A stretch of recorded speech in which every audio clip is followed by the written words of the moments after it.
Hello dear learners. आज के session में हम स्पॉटिंग एरर्स करने जा रहे हैं और ये कंडीशनल सेंटेंस पे बेस्ड है। ओके, पहला क्वेश्चन है, if he came to me I would have given him my car. हमने पढ़ा था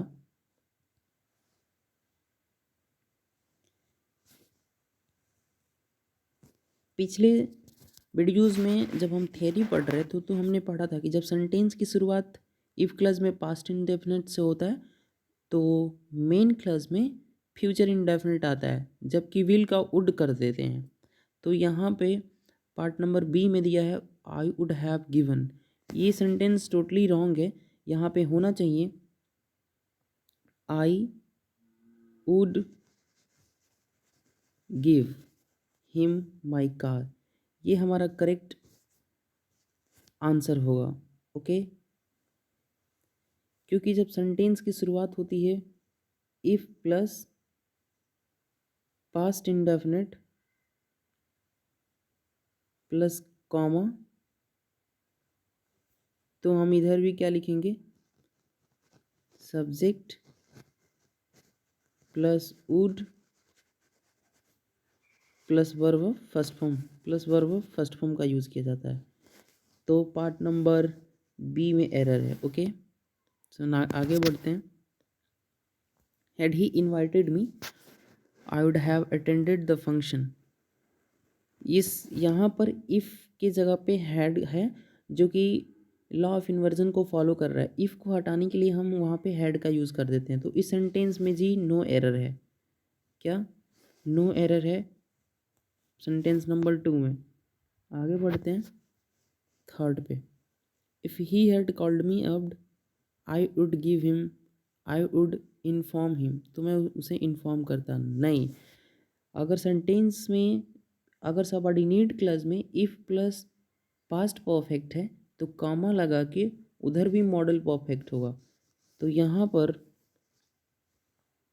आई वुड इन्फॉर्म हिम की जगह पे होगा कि आई would have informed, I would have informed verb of third form. इधर भी ये मॉडल परफेक्ट ही जाएगा, इसका करेक्शन हो जाएगा।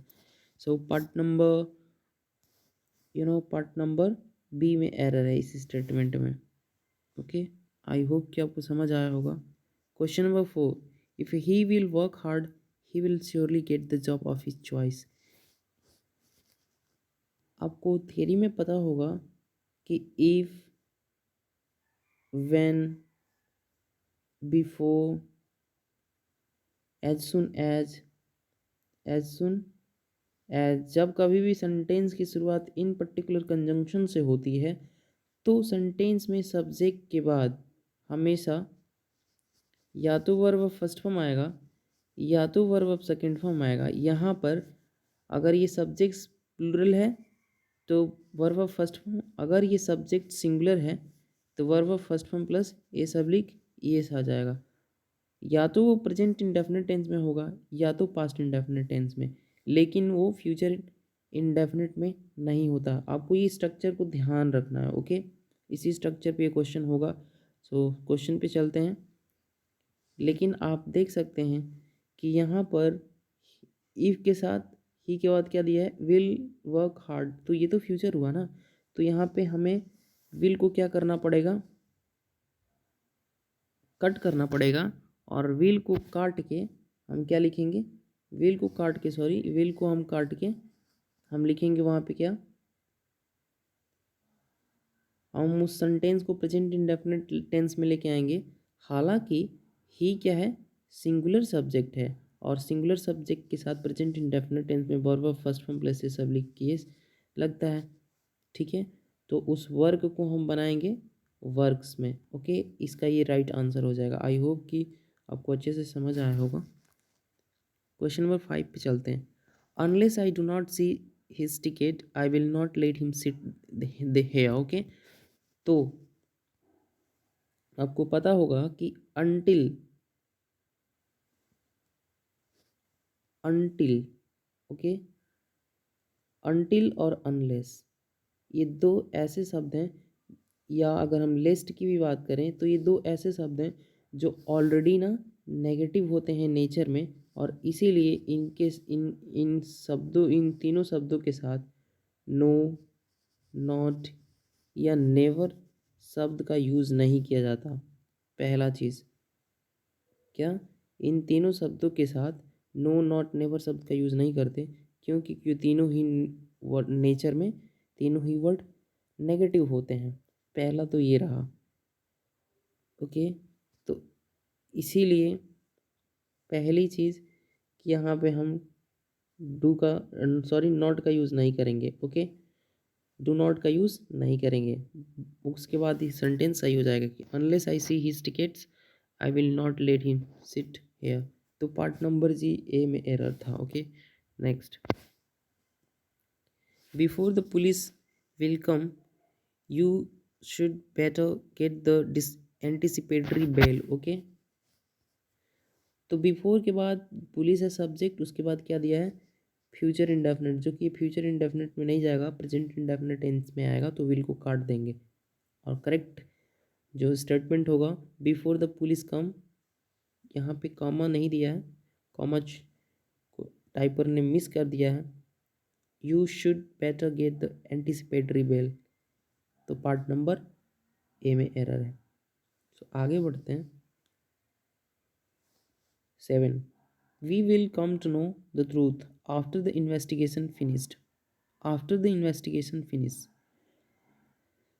पार्ट नंबर यहाँ पर डी में एरर है, पार्ट नंबर यहाँ पे सी में एरर है, लिखा है आफ्टर द इन्वेस्टिगेशन फिनिश्ड, नहीं, after the investigation has finished होगा, after the investigation has finished. इस सेंटेंस को हम लिखेंगे प्रेजेंट परफेक्ट टेंस में। क्यों? क्योंकि इधर क्या है, फ्यूचर इंडेफिनिट है, फ्यूचर इंडेफिनिट है। तो इन्वेस्टिगेशन के फिनिश होने के बाद हम लोग ट्रूथ को जानेंगे, ऐसा बात कर रहा है। तो पार्ट नंबर सी में एरर है। Until the train will not get the signal, comma, it will not leave the platform. जब तक ट्रेन सिग्नल नहीं पाती, यह प्लेटफॉर्म को नहीं छोड़ेगी। ओके, पार्ट नंबर ए में एरर है। क्यों? क्योंकि मैंने अभी बताया कि अनटिल और अनलेस के शब्दों के साथ पहली चीज़ की नेगेटिव वर्ड का यूज़ नहीं करते। ओके, और इन अनटिल अनलेस शब्दों के साथ भी विल या सेल या वुड शब्द का यूज़ नहीं होता। इन तीनों ही शब्दों का यूज़ नहीं होगा, इन तीनों ही शब्दों का यूज़ नहीं होगा। किसके साथ? अनटिल और अनलेस के साथ, और इनके साथ नेगेटिव भी नहीं आता। तो write down on your note. 9, if I had money I will have lent it to her. if I had money, इस सेंटेंस में अगर हम चाहें तो एरर को ठीक कर सकते हैं, और एरर है पार्ट नंबर बी में, सॉरी पार्ट नंबर बी में, पार्ट नंबर बी में। क्यों? क्योंकि इधर पास्ट इंडेफिनिट दिया है, तो इधर भी क्या होगा, विल का पास्ट फॉर्म वुड, और यू हैव लैंड को काट के हम किस में इसको यूज़ करेंगे, वुड लैंड, क्या, would lend it to him, it to him हो जाएगा इसका इसका करेक्शन। सो आई होप कि आपको ये चीज़ क्लियर हुई होगी। 10, if I were you, if I was you, I would not tolerate him for a moment. इसमें पार्ट नंबर ए में एरर है, क्योंकि ये सेंटेंस सपोजिशनल है, और सपोजिशनल सेंटेंस के साथ, सपोजिशनल सेंटेंस में सिंगुलर सब्जेक्ट के साथ प्लूरल वर्ब का यूज़ किया जाता है। तो इफ प्लस यहाँ पे हुआ कोई सब्जेक्ट, और सब्जेक्ट के बाद हम क्या यूज़ करते हैं, वर, उसके बाद ऑब्जेक्ट। भले ही यहाँ पे ऑब्जेक्ट लिखते, लेकिन हम ऑब्जेक्ट ऑब्जेक्ट के फॉर्म में, लेकिन उसको दिया जाता है स्टेटस किसका, सब्जेक्ट का। तो इसीलिए वहाँ पे कौन सा केस होना चाहिए, सब्जेक्टिव केस होना चाहिए इस ऑब्जेक्ट की जगह पे। तो ये सब्जेक्ट रहे सिंगुलर या प्लूरल मैटर नहीं करता, यहाँ पे हमेशा ही वर का यूज़ करेंगे। वैसे ही इस वॉच को काट के हम यहाँ पे पता है क्या लिखेंगे, वर लिखेंगे, तो जाके सेंटेंस करेक्ट हो जाएगा। आई होप कि आपको समझ आया होगा। सो इस वीडियो में क्वेश्चन नंबर 10 तक ही रहने देते हैं। आगे की वीडियो में क्वेश्चन नंबर 11 से रिज्यूम करेंगे सेशन को। तब तक के लिए बाय बाय, और वीडियो को ज़्यादा से ज़्यादा शेयर करें, सब्सक्राइब करें इस चैनल को। सो बाय बाय, टेक केयर।